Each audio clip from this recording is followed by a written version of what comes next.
Siya si Mary June, dalagang maganda. Malayang nagagawa ang gusto niya. Pero tila may panganib na puputol sa kanyang mga pangarap.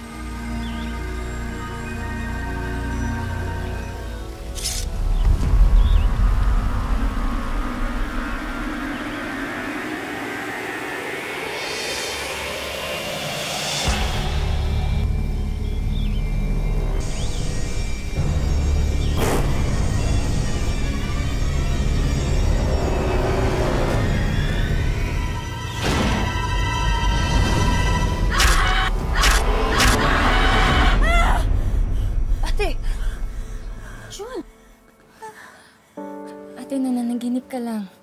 Isinilang si Mary June na may kapansanan sa buto o orthopedic disability. Ito rin ang sanhi kung bakit maliit o payat ang kanyang mga bias. Ang tawag dito ay atrophy. Bunso, pasensya ka na. Hindi ka naman nakatulog ng maayos na namin sa akin. Ate, okay lang yun. Basta, promise mo sa akin magpapahinga ka. Babawi ka ng tulog. Ayoko muna matulog. Baka mamaya bumalik na naman ako sa bangungot ko. Ate, kaya nga panaginip kasi hindi totoo. Totoo siya. Dahil wala akong kamay at wala rin akong paa. Iniisip mo lang yan. Basta, magpapahinga ka. Babawi ka sa tulog, okay po? Sige. Okay, sige.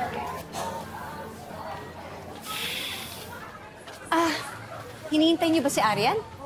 Sandali lang, ha? Oh, andyan na yung kaklase mo, Arian. Sige ate, aalis na ako Una na po ako. Teka muna, sandali. Matanong ko lang. Ba't parang iba yata yung tingin ng lalaki sa'yo, ha? Ba't parang, ano ba yan? May ibig sabihin ba yan? Ate, wala. Wala pa akong planong ganyan. Ay naku, huwag kang magsasalita ng tapos. Yan si Ate Minnie mo, ganyan-ganyan din ang sinabi. Tingnan mo yung natapos niya. Bachelor of Arts in Motherhood. Ate, basta ako, marami akong plano sa buhay. At saka may promise ako sa inyo ni ate, di ba? Ate, may usapan na tayo, di ba? Aalagaan ko siya. Ay naku, promise mo yan, ha? Promise po.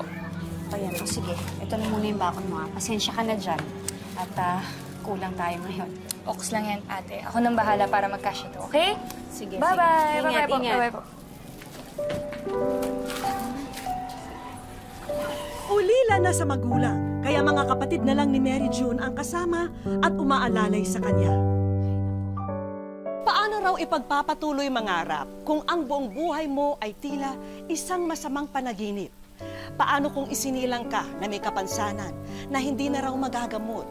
Saan ba tayo huhugot ng lakas ng loob para ipagpatuloy pa ang buhay na isinumpa? Hatid po namin ngayon ang kwento ng isang taong patuloy na kumapit sa kanyang pangarap sa kabila ng kanyang hindi pangkaraniwang kondisyon. Magandang araw po mga kapuso, ako po si Vicky Morales at ito ang Wish Ko Lang.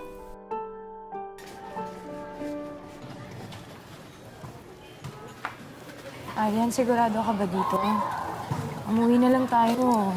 Sige na, ate. Matagal ka na hindi nakakalabas ng bahay, Para pa minsan-minsan naman, paaraw ka. Excuse me, makikiraan lang kami. Excuse me. Ate, bakit yun ang itsura niya? Parang pakpak ng manok yung kamay niya, no? Bak-bak-bak-bak! Pakpak ng manok! Bak-bak-bak-bak! Pakpak ng manok! Hoy, kayo, magsitigil nga kayo. Susumbong ko kayo sa nanay niyo. Umuwi na nga kayo. Bak-bak-bak! tayo dito. Ate! Ate! Ate June! Ate! Tulong! Tulungan niyo kami! Saklolo! Tulungan niyo kami! Tulong! Tulungan niyo kami!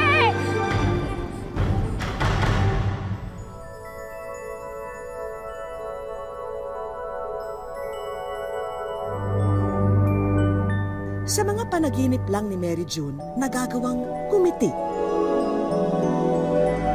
Pero gaya ng ibang panaginip niya, laging nauuwi ito sa bangungot. Kaya ipinagtataka niya kung ano ang katumbas nito sa totoong buhay.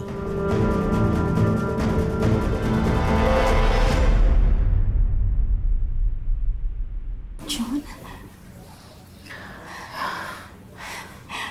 nagising ka. Nag-aalala kami sa'yo. Ate. Oh, Arian. Tawag ka. Ate, sorry. Sorry kasi kasalanan ko to eh. Kung di dahil sa akin, di ka mauuntog. Arian, wala kang kasalanan. May kasalanan yung mga batang yun. Sila yung nanunukso. Ako, pag nakita ko yung mga yun. Arian, wala kang kasalanan. Tama yung ate mo.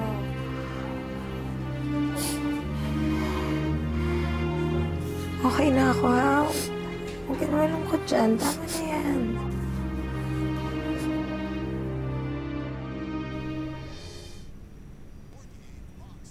Oh, anong ginagawa mo? Tanghali na. Dapat nasa eskwelahan ka. Uy, ano nangyari? May sakit ka ba? Oh, ano nangyari? Pinatigil ko na muna siya sa pag-aaral.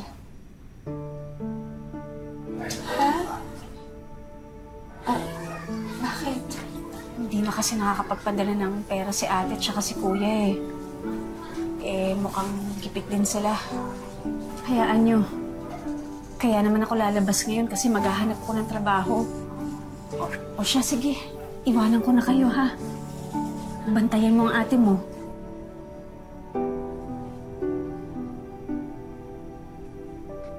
Arya. Sorry, kasalanan ko to. Yan ka na naman, ate. Sinisisi mo na naman yung sarili mo eh.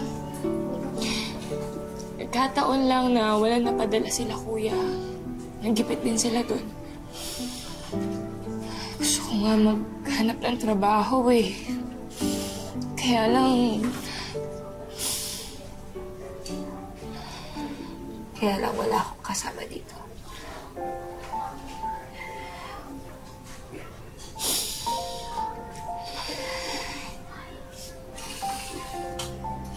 Ate, huwag ka naman ganyan.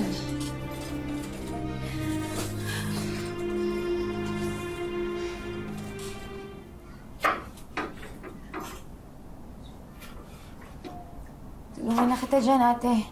Hindi na, kaya ko na to. Kaya ko naman tumulong eh. June, kaya ko na to. Kaya ko naman tumulong, ate. Ay, ako. Sinabi ko naman kasi kaya ko na nga to. Sorry, ate. Sorry. Ano? Gusto mong tumulong? Wala ka namang magagawa kahit gusto mong tumulong eh. Alam mo ba, inutang ko pa to para lang makakain tayo. Tapos ayan, tinapon mo lang. Walang-wala na tayo, June. Doon ka na nga sa sala.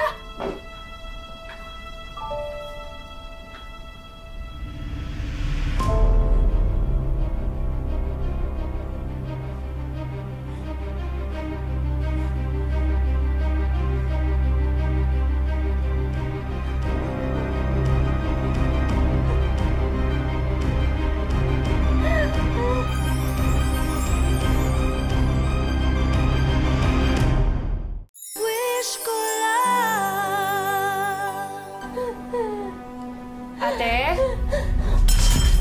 Ate June, Ate Maribel. Oh. Ano nangyari dito? Oh, Arian. Ba't ngayon ka lang? May magandang balita po ako sa inyo. Naku ate, di ba dapat magkikita lang talaga kami? Pero nakitawag ako sa kanila. Sino tinawagan mo? Si Kuya Jomar po. Si Jomar? O, kumusta na daw sila? Okay naman daw po sila at nakaluwag-luwag na rin daw po sila. Kaya bukas na bukas po makakapagdala po sila ng pera sa atin. Talaga? Naku, may pantawid na rin tayo kahit paano habang pumapasok ako sa trabaho. June, pasensya ka na. Hindi ko sinasadya. Nagpadala kasi ako sa galit ko eh. I'm sorry. Pasensya ka na din, ate. Sorry, ha. Sorry. Ganito yata talaga pag hirap eh. Dapat pala talaga hindi tayo mawalan ng pag-asa. Sa susunod, hindi na ako magpapadala sa emosyon ko. Pasensya ka na. Pasensya na rin, ate.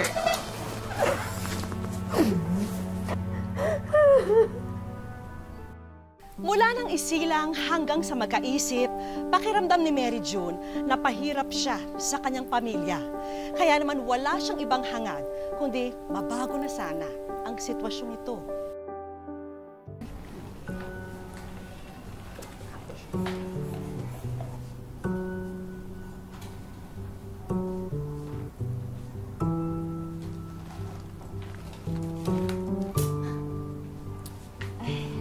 Wow, ate, ang ganda naman ng gawa mo. Galing ah. Wala naman akong ginagawa maghapon, kaya naisip ako na lang mag-drawing. Ay nako, malay mo balang araw maging hanap buhay mo pa yan. Di bale, sa susunod sweldo ko, ibibili kita ng pintura. Tsaka ano yun, dun sa, ano yun? Canvas. Canvas yun, ate. Sige, yun, tama. Tapos, malay mo, magkaroon ka ng sarili mong studio. Pwede.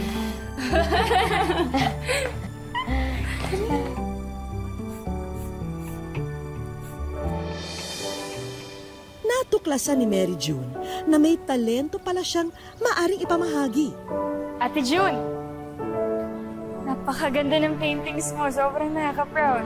Salamat. Hello po, I love your paintings po talaga. Salamat. Pero ang pangamba niya, may puwang ba ang mga obra niya sa panlasa ng iba?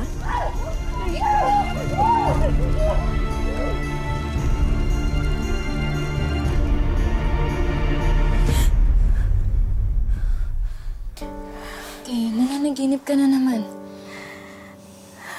Panaginip lang. Salamat sa Diyos, panaginip lang. Ang ganda-ganda mo, bunso. Gising ka pa ba? Baka nananaginip ka pa, ah. Oo, nagising na ako. Halika, labas tayo. Sigurado ka? Kasi yung huli nating labas. Oo, sigurado ako, no? Halika, tara, labas tayo. Gusto ko, maghanap ako ng ipipinta ko. Sigurado ka, ah? Oo, halika na. Tara na. Sige, sige. Okay ka lang ba, ate? Oo, okay lang ako. Hindi ka ba apektado sa kanila? Hindi, no? Kita mo naman ang swerte-swerte ko. May mga kapatid ako nag-aalaga sa akin at nagmamahal sa akin. Tingnan mo naman, no? Ang ganda-ganda na nagtutulak ng wheelchair ko.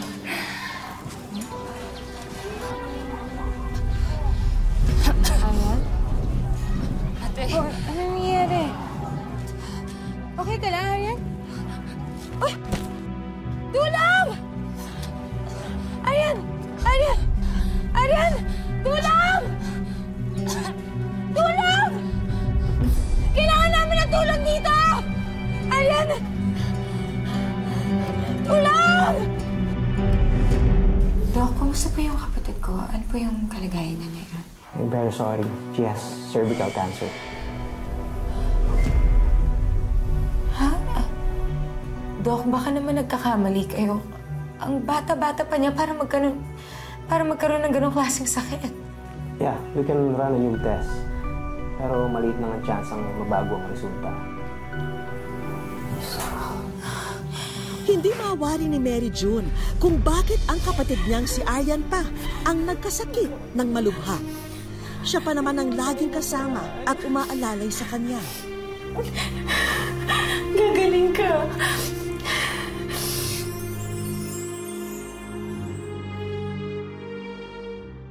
Wish ko lang.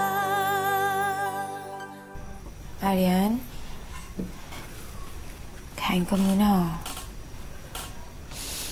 hindi ako gutom, ate. Aryan, huwag ka ganyan. Kailangan mo kumain para magpalakas ka. Mamaya na lang po. Naalala mo ba nung na-depress ako? Yung kanin at asin lang yung kinakain natin. Tapos na-aksidente pa ako. Naalala mo ba yan? muntik na ako magpakamatay nun. Naisip ko kasi na wala lang kinabukasan para sa isang taong katulad ko. Tapos pabigat pa ako sa inyong mga kapatid ko. Kaya kumuha ako ng kutsilyo.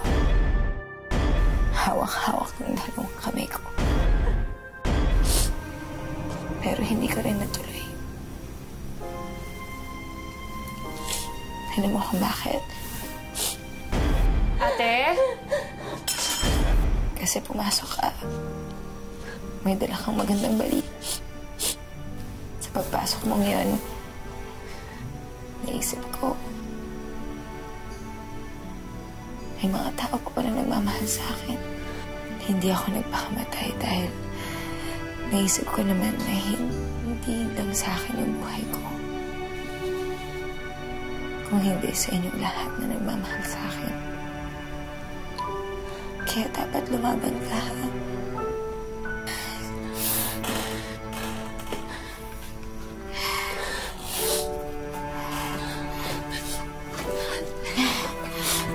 Umiyak.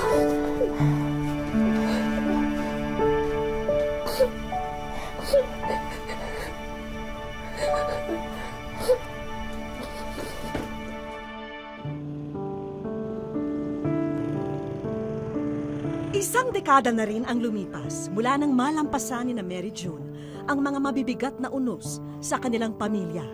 Ngayon, patuloy na namumuhay si Mary June, kapiling ang kanyang mga kapatid, dito sa ipinundar na bahay ng mag-anak sa Santa Barbara, Iloilo. At sa edad na 33 taon, nagpapasalamat siya na kapiling pa niya sila. Kasi marami akong naririnig sa mga tao na ganyan, sa ganitong sitwasyon. Ganito daw, hindi daw aabot ng line of 3, line of 4, ganun. Kung ano man binigay ni God, accept ko naman. Ang kapatid niyang si Aryan, nalagpasan na rin daw ang sakit na cancer. Simula na po na nag-stop ako ng 6 cycles na chemotherapy and then monitoring po ng FFB ko. Yung bumababa po yung cancer cells ko, yung po nalalaman na okay na po yun, survive na po ako sa cancer ko. Kung may isang bagay na nagbibigay kulay sa mundo ni Mary June, ito ay ang pagpipinta. Mula sa kanyang imahinasyon, na ipapahayag ni Mary June ang laman ng kanyang puso at isipan sa kanyang mga obra. Iniisip ko yung mga naranasan ko. Kasi parang doon ko nafe-feel yung parang pag nakapag-paint ako. Parang magandang feeling after. Gusto niya makita ng ibang tao, yung guhit niya, mga drawings niya, mga paintings niya, yung po dream niya. Yung di po dream ko para sa kanya, na maka-exhibit po siya.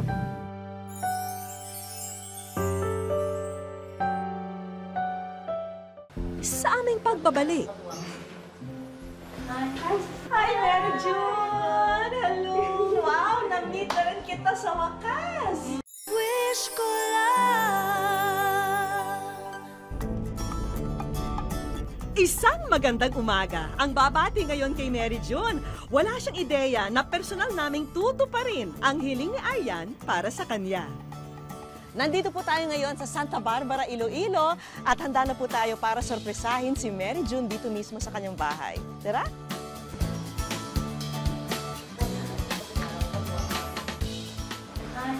Hi, Mary June! Hello! Wow! Na-meet na rin kita sa wakas! Oo nga ako sa'yo. O bakit ka? Bakit ka naluluha? Hindi na-expect na merong artista na paharap ko. Diyos ko, artista, ginawa mo pa akong artista. Ngayon na na-meet na kita ng personal, yung feeling ko talaga, very positive person ka. No? Saan mo kinukuha yun? Kung isipin mo na useless yung life. Oo. Hindi lang ako mahirapan, yung mga kapatid ko din.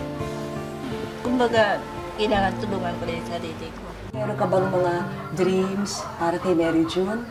Makapaano po siya, makapag-exhibit po siya ng mga paintings niya. Bakit yun ang gusto mo para sa kanya? Para po makita ng lahat ng mga tao, mga ginagawa niya sa kanyang kahit ganun siya, makita niya ng mga ibang tao na marunong siyang mag-painting sa drawing. Habang tinitignan ko ang mga gawa ni Mary June, lalo akong humanga sa talento niya. Pero isa sa mga gawa niya ang nakatawag pansin sa akin. Ito ano? Ano yan? Naalala ko yung mother ko. Ay, ito. Feeling ko ako yan eh. Gusto mo? So, nag-aakin to? Oo, sa'yo na lang yan. Ay, ganda naman. Ito? Oo, sa'yo na lang. Promise. Sigurado ka? Uy, thank you. At least makapag meron kang remembrance. Thank you, thank you. Thank you. Kami rin naman ay may dalang mga regalo para kay Mary June. Wow! Uy, yan ang gusto kong bilhin sana. Yeah. Wow, thank you so much. Yan. Pati mga bagong sketchpad na pupunuin mo pa ng iyong mga likha ay sagot na namin. At ito, para sa iyong masterpiece na gagawin. Alam mo ba kung bakit kailangan mo ng masterpiece? Kasi meron tayong exhibit. Magkakaroon tayo ng exhibit. Really? Oo. Dito. At may pagkilala rin mula sa samahan ng mga artist na hinahangaan ng ating bida. Guhit Pinas presents the Certificate of Recognition to Mary June Solitana for showing exceptional courage in facing hardships and conquering life through art despite her disability. She is a living proof of the power of art to make a difference in a person's life. Signed, Rodman Tapros. Ay, si Sir Rodman. Guhit Pinas. Meron pa akong ibibigay. Kilala mo ba kung ano to? Ano po yan? Ticket yan para sa Guhit Pinas Annual National Convention. Siyempre, sagot na namin ang airfare mo at lodging mo pagdating mo doon. Excited na ako. At ito pa, para sa iyo yan. Galing sa Guhit Pinas. Oh, my dreams. I love this. Yan, mayroon akong Guhit Pinas. Oo, lahat yan para sa'yo. Sa tulong ng mga kaibigan at kamag-anak ni Mary June, naihanda na ang kauna-unahang solo exhibit ng dalaga. Si Mary June naging emosyonal sa mainit na pagsalubong sa kanya rito. Happy lang po ako. Super. Unexpected. Maraming salamat talaga. Sa GMA 7. At sa wish ko na, tinupad yung wish ko. MJ, maraming salamat sa pinakita mong galing sa pagpinita. Naging inspirasyon ka sa lahat dito sa ating bayan, lalong-lalo na sa mga kababaihan.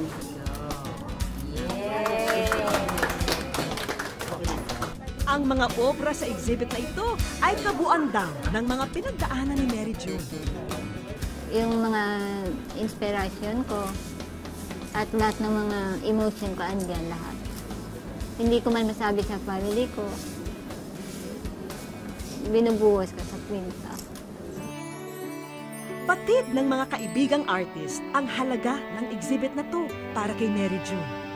Naalala mo, dati pinag-uusapan lang natin na sana balang araw magkaroon ka ng sarili mong exhibit. Kaya nga. Tapos ngayon nandito na tayo. Nandito ka na. Yeah, I'm really happy for you. Tama ka. Thank you. Bukod sa exhibit, may libreng workshop din na handog ang ating mga kaibigan. Magkakaroon ka ng scholarship grant from the local government in itong Santa Barbara kasi naniniwala kami sa iyong kakayahan. So MJ, ang Centennial Museum is open for all your artworks. And thank you for sharing your talent to the community.